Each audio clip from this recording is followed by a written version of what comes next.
অক্ষর ছাড়াই সেই দেহ দাহ কার্য সম্পন্ন হলো। কার নেতৃত্বে? না পুলিশের নেতৃত্বে। আমরা জানি পুলিশ নিরাপত্তার দায়িত্বে থাকে। এখন পুলিশ যে শ্মশানঘাটে মৃতদেহ সৎকারের দায়িত্বেও থাকেন, এটা আমরা সেদিন জানতে পারলাম।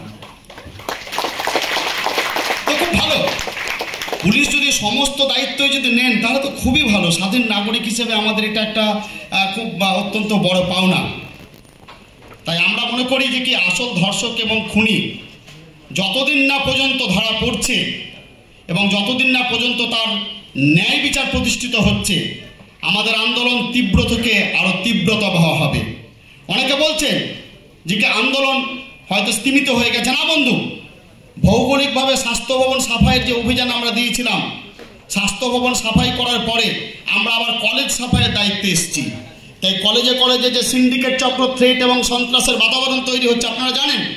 সাগর দত্ত মেডিকেল কলেজ থেকে শুরু করে বর্ধমানে মেডিকেল কলেজে গতকালকের এই ঘটনা, তা ছাত্র আন্দোলন দুর্বার গতিতে রুখে দাঁড়িয়েছে সেই সিন্ডিকেট চক্রের বিরুদ্ধে। এখানে এমএসবি স্যার একটা কথা বলে গেলেন যে হাসপাতাল পরিচালনা করার জন্য প্রায় 600-র অধিক নার্সিং স্টাফের